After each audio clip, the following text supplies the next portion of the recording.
Olá, meus irmãos, mais uma vez estamos aqui para nós conversarmos um pouco sobre as nossas lições da EBD e hoje a lição de número 10, cujo tema é a igreja e a responsabilidade missionária. É possível que nessa lição a gente não consiga chegar até o final, mas nós vamos caminhar para buscarmos chegar até o final ou então necessariamente dividirmos em duas lições. O texto básico é o texto de 1 Pedro, capítulo 2, versículos de 1 a 10. Nesse caso, meus irmãos já podem deixar aberto a Bíblia nesse texto, 1 Pedro, capítulo 2, versículos de 1 a 10. Não vamos considerar o capítulo 1, mas nós vamos falar rapidamente sobre o principal tema do capítulo 1, que é a regeneração. Pedro fala aos cristãos sobre a regeneração no capítulo 1. E aí no capítulo 2, ele entra então com aquilo que a nossa lição vai colocar. Só que antes de nós entrarmos diretamente na responsabilidade missionária, nós temos também que falar sobre alguns pontos e pressupostos que a vida cristã precisa ter, que o cristão precisa ter e desenvolver na sua vida cristã. Ou seja, se nós lermos todo o capítulo 2 de 1 Pedro, nós vamos ver que esse capítulo trata do que nós consideramos de submissão. O capítulo 2 de 1 Pedro sempre vem por trás pedindo dos cristãos, dos crentes, uma submissão, no caso, uma submissão a Deus.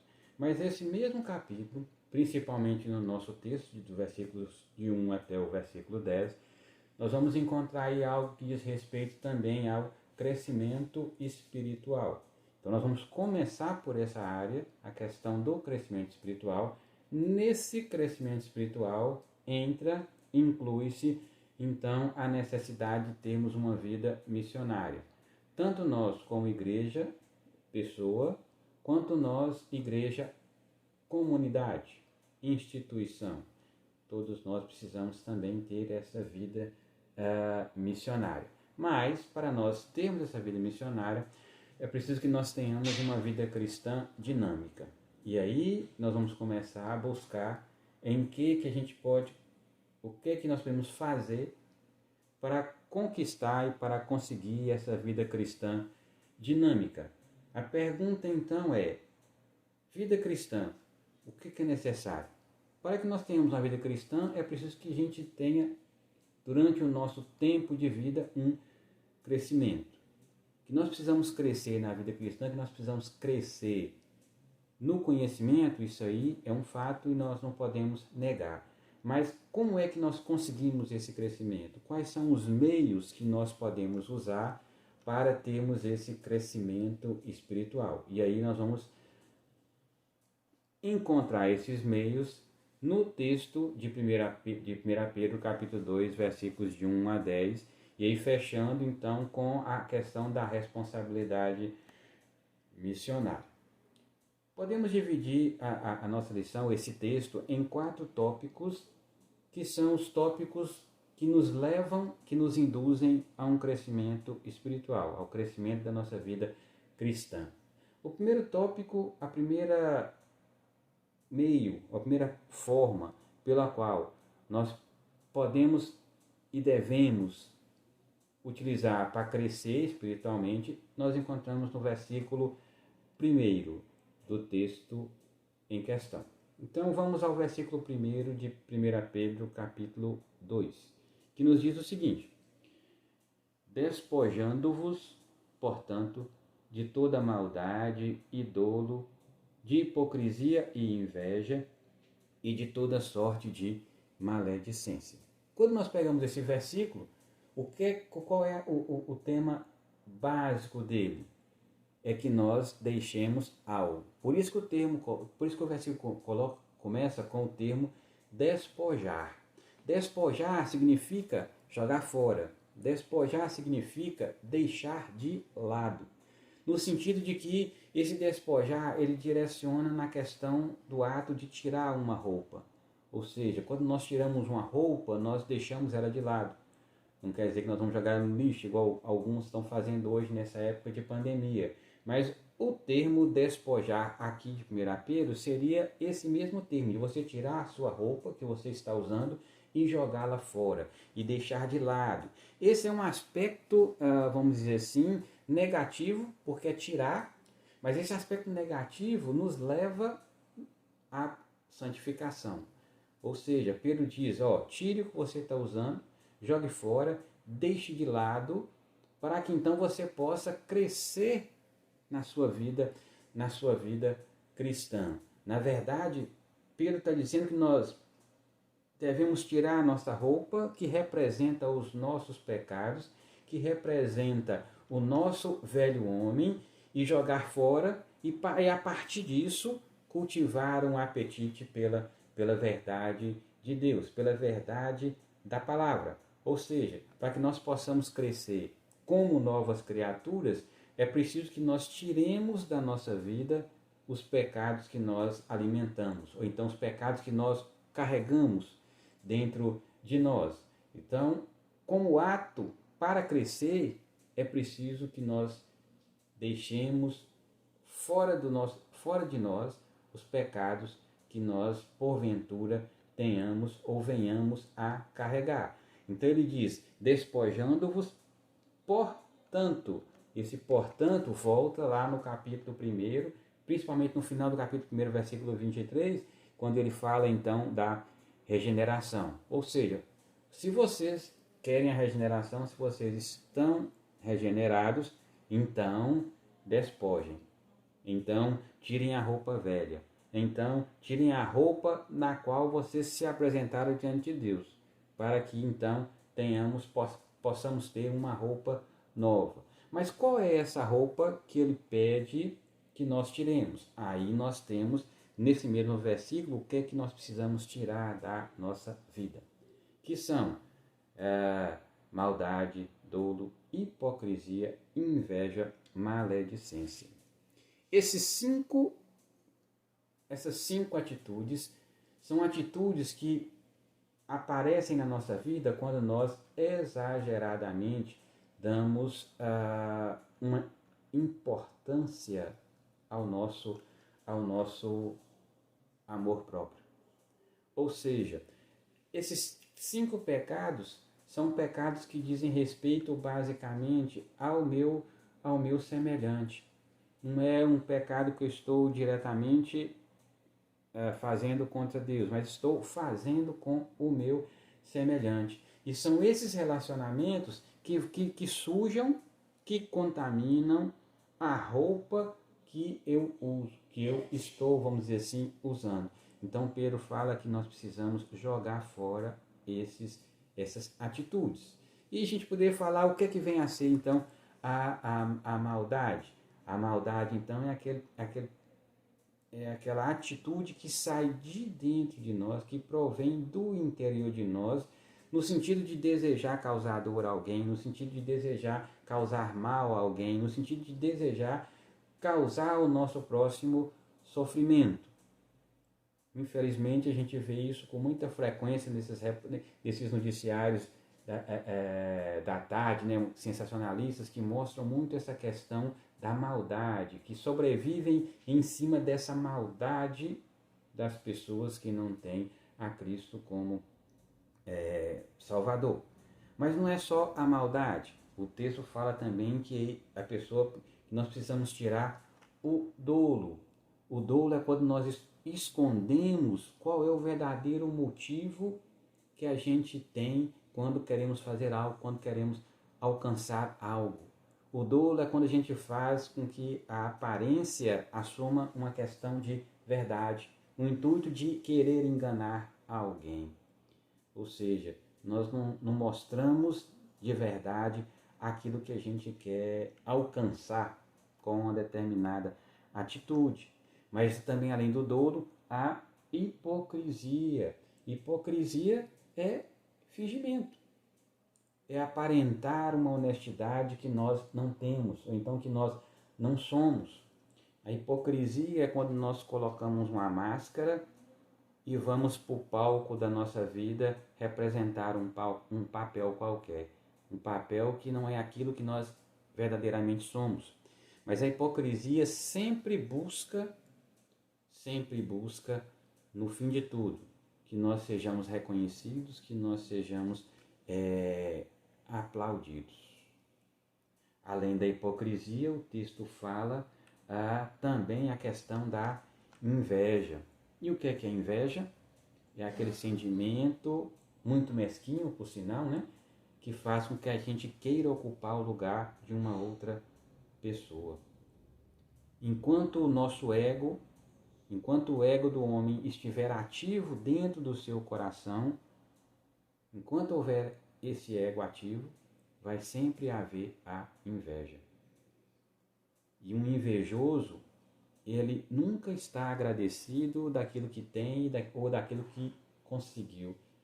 O invejoso, ele é um incurável ingrato, porque ele vai dizer que sempre tem alguém melhor do que ele, que tem algo que ele também deseja. E aí o quinto que ele precisa desvestir é a maledicência. Maledicência é o que? Também é fruto da inveja. A maledicência é fruto da inveja. Porque você vai falar mal de uma pessoa para que ela seja desmerecida. Ou seja, você vai falar mal de uma pessoa para que ela seja prejudicada e aquilo que ela conseguiu, que ela conquistou, ela, de certa forma, possa vir a perder. Então, a pessoa vai buscar ganhar algo desmerecendo aquilo que a pessoa que tem esse algo, para que ela então não seja apta para possuí-la. Todos esses cinco, vejam bem, todos esses cinco diz respeito ao nosso relacionamento interpessoal, diz respeito ao nosso relacionamento com o nosso próximo, com os nossos irmãos. E aí, para que nós possamos crescer espiritualmente, Pedro, nesse versículo 1, Pedro não está falando, não está nos ensinando como é que nós podemos lutar contra essas atitudes. Na verdade, Pedro diz que é para nós deixarmos, nos livrar dessas atitudes. Aqui não é uma receita de como lutar contra, aqui é uma ordem de despojar, é uma ordem de nos livrar dessas atitudes. Se nós não nos livrarmos dessas atitudes, nós não cresceremos na vida cristã. Se nós não tirarmos essa roupa suja e contaminada, a nossa vida cristã não vai prosperar, não vai caminhar. Ou seja, a primeira parte, o primeiro meio que nós temos para crescer, então, é nos despojarmos. É tirar a nossa roupa suja, contaminada, para que então a nossa vida esteja livre para receber uma nova vestimenta, um novo cobertor, vamos assim dizer. Mas um segundo meio que nós podemos ter e que nós precisamos ter para que nós cresçamos espiritualmente, nós vamos encontrar nos versículos de 2 a 3 do nosso texto, de 1 Pedro capítulo 2. Então vamos lá para os versículos 2 e 3. O que é que diz lá a palavra? Desejai ardentemente, como criança recém-nascida, o genuíno leite espiritual, para que ele vos seja dado para crescimento, para salvação. Se é que já tendes a experiência de que o Senhor é bondoso. Nesses dois versículos, nós temos o segundo ponto, o segundo meio pelo qual a nossa vida cristã se desenvolve, que é através da alimentação adequada. Pedro deixa o versículo 1, ou seja, lá ele fala de despojar, de jogar fora, e agora entra no versículo 2 com a ideia agora de desejar. No 1, jogou fora, agora no 2, nós precisamos ocupar o espaço daquilo que nós jogamos fora, então agora nós temos que desejar o alimento correto. Ou seja, para nós crescermos, além de nós jogarmos, evitarmos alguma coisa, nós também precisamos nos alimentar. E aí ele começa no versículo 2 com o verbo desejai, com o imperativo desejai. O desejai aqui traz a ideia de uma pessoa que está com fome, então essa fome faz com que ela se alimente de forma impaciente, para poder logo sanar a sua fome, a sua dificuldade. Pedro está dizendo assim, você precisa, para crescer, comer também de forma ávida, de forma incessante. E aí ele dá um exemplo, você vai comer de forma ávida, de forma incessante, como crianças recém-nascidas. Aqui Pedro está usando a figura de novo do novo nascimento.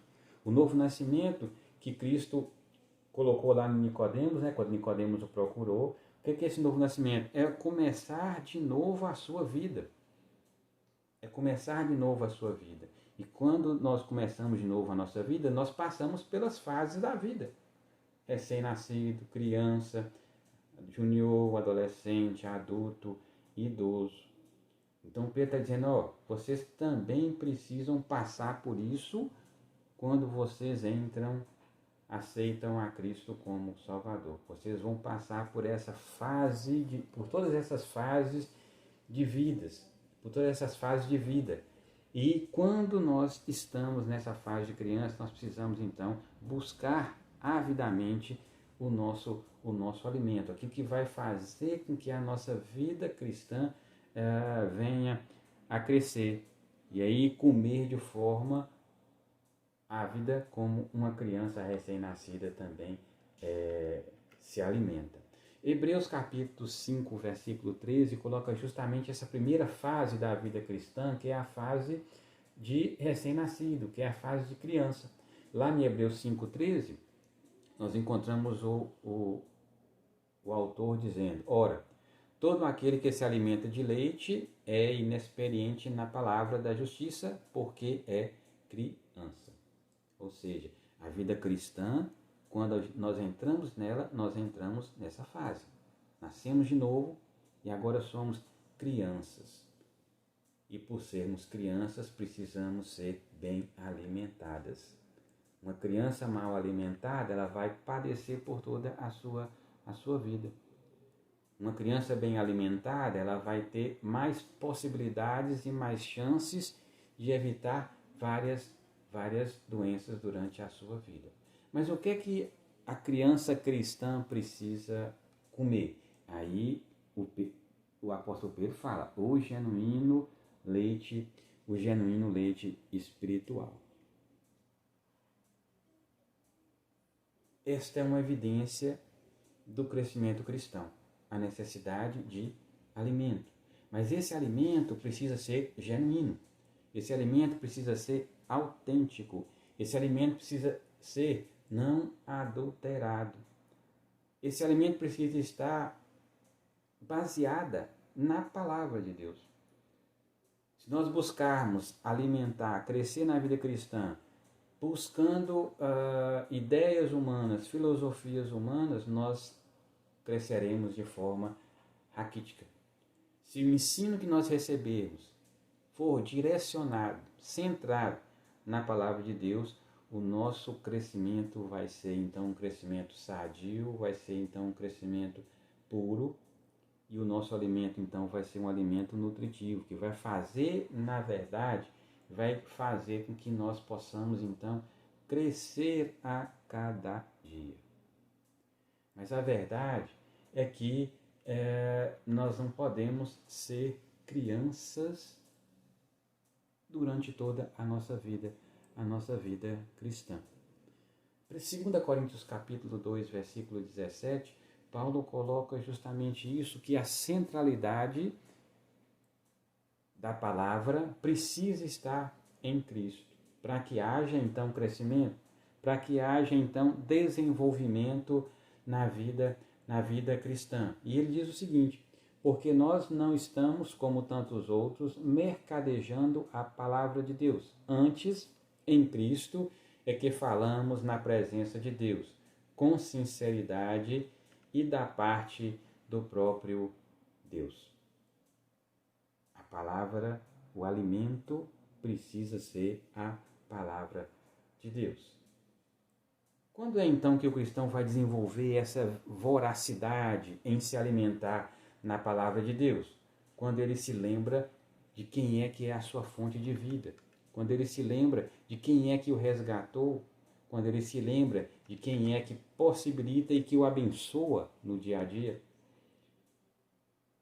Mas ela também vai ter vontade cada vez maior de crescer na vida cristã quando ela elimina então o pecado da sua vida, que é o versículo 1. Então, se ela tira algo da sua vida, ela precisa preencher. E aí, esse preenchimento deve ser pela palavra e da palavra. Ela também vai ter vontade de crescer quando nós admitirmos que nós precisamos da verdade de Deus. Que nós precisamos conhecer aquilo que Deus tem para cada um de nós. Aí nós passamos a buscar esse crescimento. Aí nós passamos a desenvolver dentro de nós aquela vontade, aquela necessidade de crescermos. Mas também uma das formas que nos ajuda a buscar esse crescimento é avaliar as bênçãos de Deus. Quando nós vemos as bênçãos que Deus derrama sobre nossa vida a cada dia, principalmente quando nós nos aproximamos dele e buscamos estar perto dele, isso faz com que nós, a cada dia, nos aprofundemos na sua palavra. E, como consequência, a cada dia a gente possa estar vindo a crescer. E aí é o que o apóstolo Pedro fala nesse mesmo versículo. Nós vamos tomar o genuíno leite para que por ele vos seja dado o crescimento.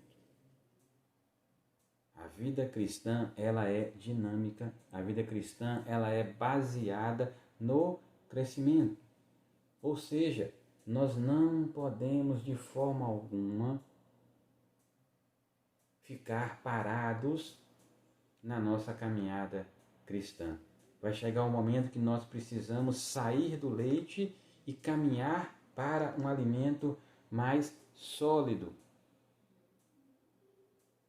E caminhar para um alimento mais sólido impõe para cada um de nós uma comunhão maior com Deus. Impõe para cada um de nós o desejo de ler a palavra de Deus, de estudar a palavra de Deus, de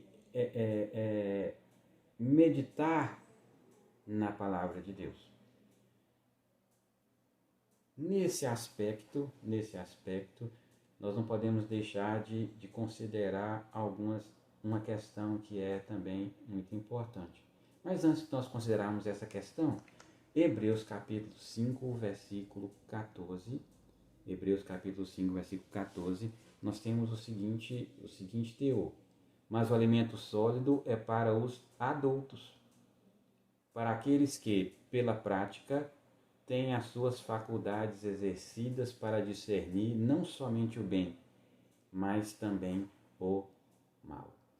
Ou seja, a vida cristã, ela tem o seu alimento sólido, ela tem o seu alimento líquido.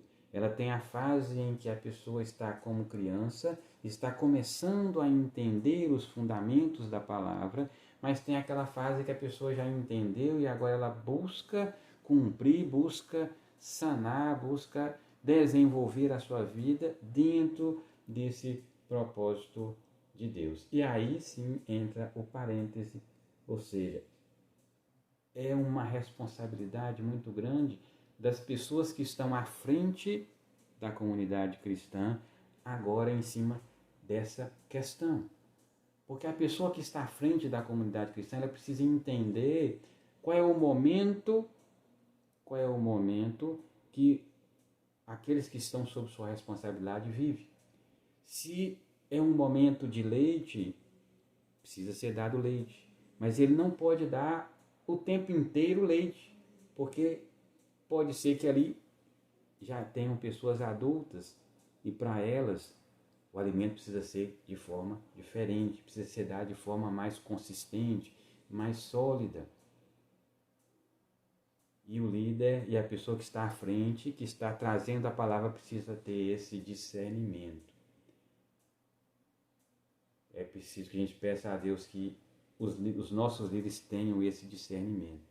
Ou seja, de entenderem qual é o status de caminhada da caminhada de cristã de cada um dos seus liderados, para que a mensagem direcionada a eles seja a mensagem que os faça realmente crescer cada vez mais, que os faça desenvolver a sua vida cada vez mais. Para que então nós precisamos nos alimentar? Aí no final do versículo, Pedro fala que esse alimento é crescimento para salvação. E aí refere-se então ao livramento final do crente, que é a certeza da sua salvação, que é a certeza de estar com Cristo na eternidade. E aí no verso 3, ele pergunta se é que já tendes experiência de que o Senhor é bondoso. Pedro simplesmente está nos lembrando da graça que nós já experimentamos, que é a graça da salvação, para aqueles que têm a certeza dela, e também a graça da bondade de Deus. Salmo 34:8 nos diz: provai e vede que o Senhor é bom. Bem-aventurado o homem que nele se refugia. Então, 2 meios que nós temos aí de crescimento espiritual: nos despojar, e o segundo meio, nos alimentarmos de forma adequada, e naquele parêntese, sermos alimentados de forma adequada. Agora, o terceiro meio que nós encontramos nesse texto para o nosso crescimento, que nós encontramos aí dos versículos 4 ao versículo 8. Então vamos aí do versículo 4 ao versículo 8. O que é que diz o texto? Chegando-vos para ele, pedra que vive, rejeitada sim pelos homens, mas para com Deus eleita e preciosa. Também vós mesmos, como pedras que vivem, sois edificados casa espiritual para serdes sacerdócio santo, a fim de oferecer sacrifícios espirituais agradáveis a Deus, por intermédio de Jesus Cristo.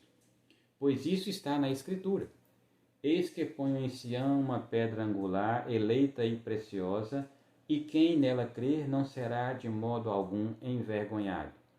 Para que vós outros, portanto, os que credes, é a preciosidade, mas para os descrentes, a pedra que os construtores rejeitaram, essa veio a ser a principal pedra de esquina, e pedra de tropeço e rocha de ofensa.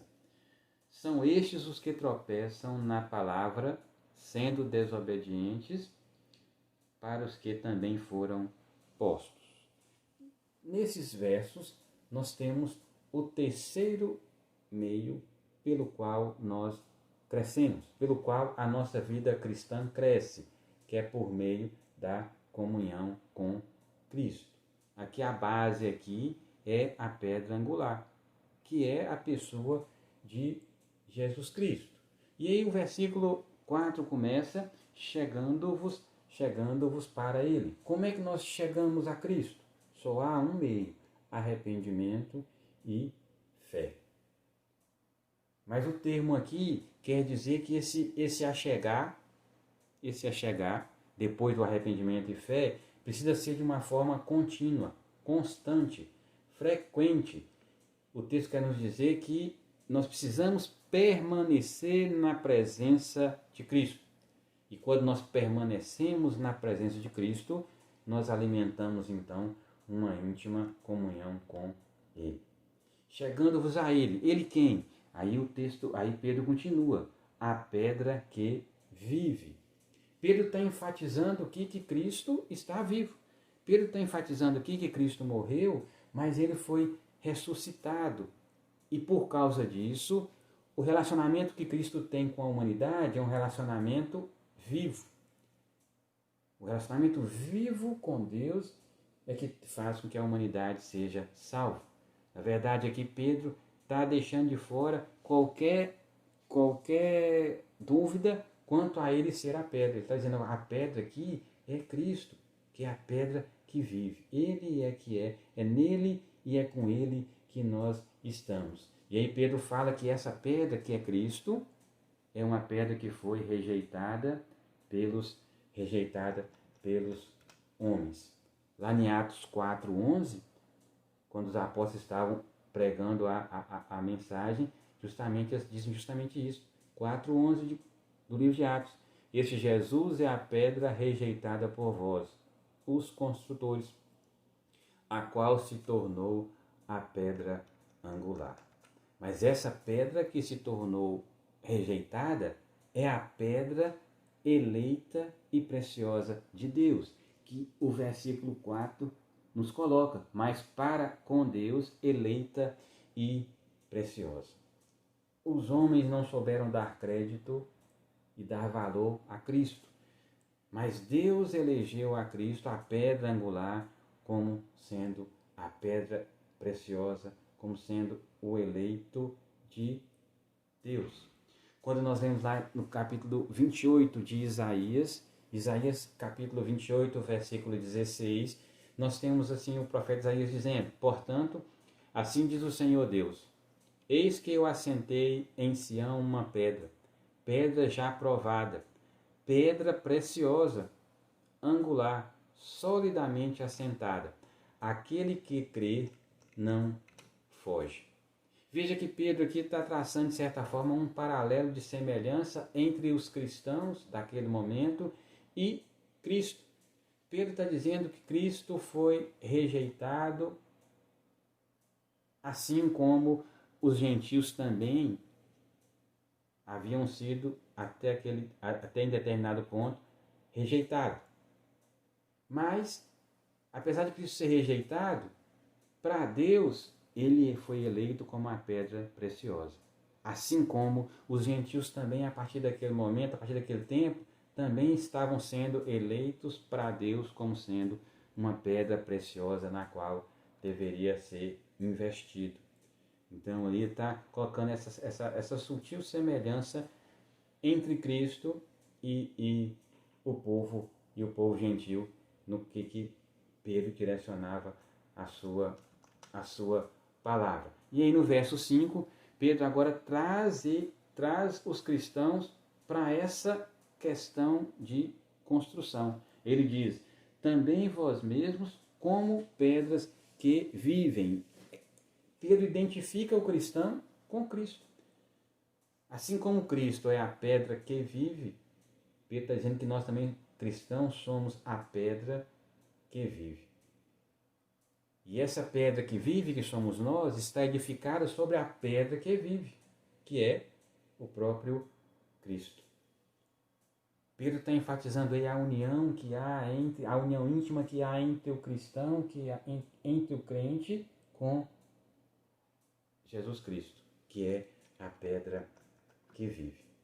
Colossenses capítulo 3, versículos de 3 a 4, nós temos assim, porque morrestes, e a vossa vida está oculta juntamente com Cristo em Deus. Essa comunhão, essa união. Quando Cristo, que é a nossa vida, se manifestar, então vós também sereis manifestados com Ele em glória. Nós estamos edificados juntos com a pedra viva. E aí no verso 5 ele continua dizendo que nós somos edificados casa espiritual. Deus está edificando a sua casa espiritual. Deus está colocando cada cristão no seu devido lugar nessa construção do templo. E aí quando Deus coloca cada um no seu devido lugar nessa construção do templo, ele passa então, ele mostra que todos nós somos integrados um com o outro, porque nós estamos juntos formando o templo. Mostra então a integração que precisa haver entre essas pedras vivas. Mas ao mesmo tempo, essa integração é entre as pedras vivas e é também entre a pedra viva. Porque nós estamos edificados sobre ele.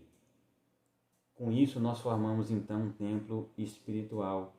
Para a glória de quem? Para a glória de Deus. E a igreja é que tem esse papel. A igreja é que, nesse momento presente, ultrapassou a glória do templo de Jerusalém. A igreja agora, que é habitada pelo Santo Espírito de Deus, pelo Espírito Santo de Deus, é que é o verdadeiro templo na qual nós estamos sendo edificados. Efésios capítulo 2, versículos de 19 a 22, nós temos o apóstolo Paulo dizendo assim: já não sois estrangeiros e peregrinos, mas concidadãos dos santos, e sois da família de Deus, edificados sobre o fundamento dos apóstolos e profetas, sendo ele mesmo o fundamento, Cristo Jesus, a pedra angular, no qual todo edifício bem ajustado cresce para santuário dedicado ao Senhor, no qual também vós juntamente estáis sendo edificados para a habitação de Deus no Espírito. Hebreus capítulo 3, versículo 6. Cristo, porém, como Filho, em sua casa, a qual casa somos nós, se guardarmos firmes até o fim a ousadia e a exultação da esperança. Somos templo espiritual, mas para quê? Aí ele coloca para serdes sacerdócio santo. Nesse templo que Deus foi colocando cada um de nós, cada uma pedrinha viva, nós somos um sacerdote. No sentido de quê? No sentido de que nós temos acesso igual a Deus, direto a Deus, no sentido que nós temos, além de acesso igual e acesso direto, no sentido de que nós precisamos servi-lo a cada dia pessoalmente. Efésios capítulo 3, versículos 11 e 12, segundo o eterno propósito que estabeleceu em Cristo Jesus, nosso Senhor, pelo qual temos ousadia e acesso, sacerdote, com confiança, mediante a fé nele. Mas não só sacerdócio, mas também para oferecermos sacrifícios espirituais. Não são sacrifícios materiais como era as leis cerimoniais do povo de Israel. São sacrifícios espirituais. E a conveniência desse sacrifício espiritual, ela é entendida como uma forma de gratidão de um povo remido, de um povo que passou a ser eleito por Deus. Esse sacrifício espiritual expressa em cada um de nós a gratidão por Deus ter olhado para nós e nos purificado e nos salvado. Agora, esse sacrifício espiritual inclui o quê? A gente poderia falar assim, mas o que é que eu vou fazer então? O que é que eu preciso fazer? Que sacrifício eu preciso fazer para poder demonstrar essa minha comunhão com Cristo? E aí nós temos alguns sacrifícios. Por exemplo, um sacrifício: oferecer toda a energia do nosso corpo a Deus. Romanos 12, 1. Rogo-vos, pois, irmãos, pela misericórdia de Deus, que apresenteis o vosso corpo por sacrifício vivo, santo e agradável a Deus, que é o vosso culto racional. Mas esse sacrifício meu espiritual também é um sacrifício de louvar a Deus. Hebreus capítulo 13, versículo 15. Por meio de Jesus, pois, ofereçamos a Deus sempre sacrifícios de louvor, que é o fruto de lábios que confessam o seu nome. Mas esse sacrifício também é o sacrifício de fazer o bem. Hebreus capítulo 13, 16. Não negligencieis igualmente a prática do bem. E aí, um outro sacrifício também que nós precisamos fazer é de compartilhar os nossos recursos, os recursos que a gente tem, que Deus nos proporcionou. Aí eu termino o versículo de Hebreus 13, 16. Não negligencieis igualmente a prática do bem e a mútua cooperação, pois com tais sacrifícios Deus se compraz. Existem, claro, outros sacrifícios de levar as pessoas a Cristo, e nós vamos comentar mais no final. O sacrifício de nós deixarmos os nossos desejos pelo bem dos outros. E aí nós temos Efésios capítulo 5, versículo 2, e andar em amor, como também Cristo nos amou e se entregou a si mesmo por nós, como oferta e sacrifício a Deus em aroma suave. E aí no versículos 6, 7 e 8, nós temos aí Pedro mostrando qual foi a sua fonte, de onde ele tirou isso.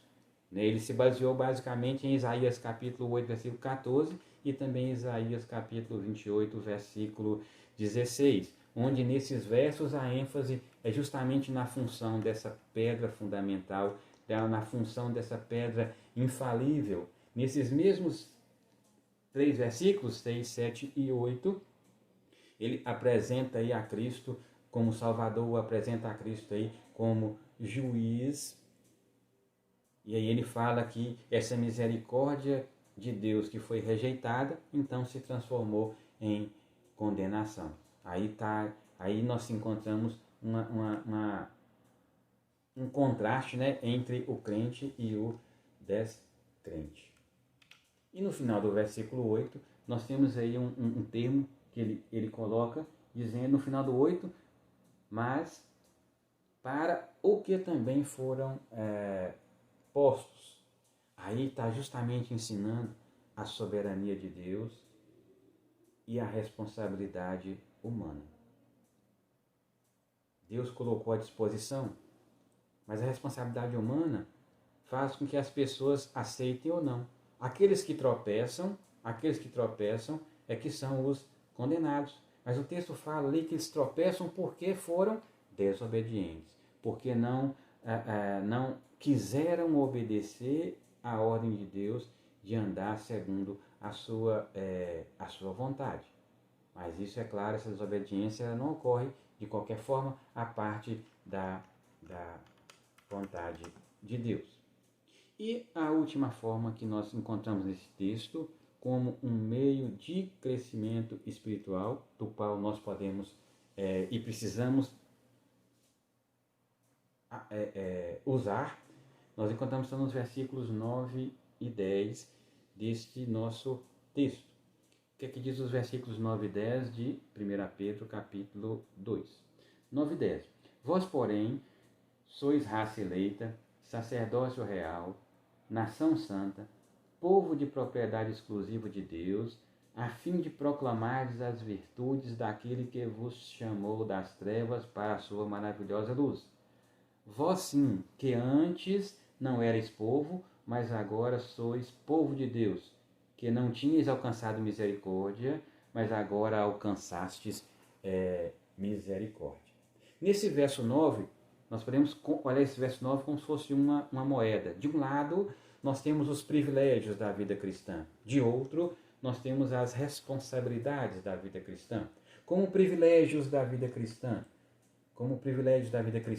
o texto fala que nós somos uma geração eleita, nós somos uma raça eleita. Aí está falando da igreja, nesse novo pacto agora. Nesse novo pacto, a igreja ocupa o lugar de Israel. Então aí Deus está falando que essa igreja é a sua geração eleita. Ao mesmo tempo de ser geração eleita, ela pratica o sacerdócio real. Ou seja, nós formamos um reino de sacerdote. Nós temos acesso então direto a Deus. E a nossa missão é levar outras pessoas a terem também esse acesso. A igreja de Deus é um povo então que vai construir pontes entre o pecador, entre o descrente e o Criador. É o papel então do sacerdote. Mas ao mesmo tempo também outro benefício, sacerdócio real, também nação santa. Nação santa está lembrando a igreja a responsabilidade que ela tem de viver em santidade. Por que viver em santidade? Porque a igreja representa um Deus que é santo. Se ela representa alguém que é santo, ela precisa também viver em santidade. Por isso que ela é a nação santa. E aí ainda fala outro benefício, povo de propriedade exclusiva de Deus. está lembrando o que Deus pagou para adquirir esse povo. Está lembrando aí o alto preço que Cristo teve que pagar para poder resgatar esta igreja, essa propriedade. Também está dizendo que é propriedade de Deus. Foi Deus que adquiriu. A igreja, então, é este povo adquirido, é essa nação santa. A igreja, então, é o Israel de Deus. Isso não quer dizer que as promessas feitas a Israel lá no Antigo Testamento, no seu momento certo, no seu momento adequado, não venham a se cumprir. Mas hoje, no aspecto espiritual, a igreja de Deus é o Israel de Deus que está sobre essa nova aliança. E ser propriedade de Deus impõe a cada um de nós que nós não coloquemos nada entre nós e Deus, que impeça a verdadeira adoração. Êxodo capítulo 19, versículo 6, nos diz: vós me sereis reino de sacerdotes e nação santa. São estas as palavras que falarás aos filhos de Israel. Mas ao mesmo tempo, em Gálatas capítulo 6, versículo 16, Paulo nos diz: e a todos quanto andarem de conformidade com esta regra, paz e misericórdia sejam sobre eles e sobre o Israel de Deus, que é a igreja de Cristo. Agora, a responsabilidade, a fim de proclamardes as virtudes de Deus. Os privilégios que Deus nos deu não pode nos tornar um povo arrogante, ou então um povo ocioso, mas aquilo que Deus nos deu precisa crescer dentro de nós a necessidade de sermos os seus arautos, a necessidade de sermos os seus embaixadores. A eleição que Deus fez por meio da nossa vida é também uma eleição para o serviço, para a evangelização. Então todos nós somos chamados a falar daquilo que Deus fez na nossa vida. Por isso que lá em Mateus 5, 14 a 16, Jesus fala que nós somos a luz do mundo e por sermos luz do mundo não podemos ficar escondidos. Não podemos ficar debaixo do alqueire. E aí ele fecha lá no versículo 16 dizendo assim: resplandeça a vossa luz diante dos homens, para que vejam as vossas boas obras e glorifiquem o vosso Pai que estás no céu. Necessidade de evangelização como corpo, necessidade de evangelização como indivíduo. Como indivíduo, você tem sido um evangelizador e precisa ser um evangelizador. Como discípulo, como indivíduo, você precisa estar levando a mensagem a cada dia, a cada momento. Mas como instituição, como igreja, como comunidade, nós também precisamos criar a nossa história de evangelização, a nossa história de evangelismo. A nossa comunidade tem uma história passada de evangelismo e precisa ter a sua história presente de evangelismo. A comunidade cristã de hoje não pode viver na sua história passada, ela tem que viver uma história presente, ela tem que criar a sua história como instituição, ela precisa criar a sua história evangelizadora. Precisamos ter pessoas, então, que estejam dispostas a criar essa história. E aí no verso 10, Pedro coloca: vós sim que antes não erais povo. Antes os gentios não eram o povo de Deus e agora passou a ser o povo de Deus. Essa é uma palavra de encorajamento para nós, ou seja, nós antes havíamos sido rejeitados lá na comparação, mas agora nós não mais somos rejeitados, nós agora somos o povo estimado de Deus, agora nós somos o povo a ser salvo por Deus, agora nós somos o povo a ser possuído por Deus. Antes nós não tínhamos essa expectativa, mas agora nós temos essa expectativa, agora nós temos a possibilidade de sermos povo de Deus. E aí ele termina lá no versículo 10, mas agora alcançaste a misericórdia, agora nós fomos e somos o povo de Deus. Agora Pedro está dizendo que a misericórdia de Deus é eterna e se estende à igreja de forma eterna, no sentido de perdoar os pecados daqueles que lá estão, principalmente no sentido de dispensar, né, no final do julgamento. Tito 3,5 nos diz, então, não por obras de justiça praticadas por nós, mas segundo sua misericórdia, ele nos salvou mediante o lavar regenerador e renovador do Espírito Santo. 3 lições que nós temos que guardar e estar matutando no nosso dia a dia. 1. Despojar é o nosso objetivo. Faça uma avaliação interior e veja aquilo que você precisa jogar fora, tirar de vez. Se você não consegue, peça a Deus que te ajude a limpar a vida. Maturidade cristã precisa ser o alvo. Crescer na vida cristã precisa ser um alvo da nossa vida. Invista tempo, busque formas para crescer a cada dia. E o último que nós não podemos esquecer, nós precisamos ser evangelizadores, individualmente e como comunidade. Busque ser útil na causa de Deus. E que Deus nos abençoe e nos ajude a cada dia a sermos a sua igreja e fazermos a missão que Ele espera de nós. Que Deus nos abençoe. Amém.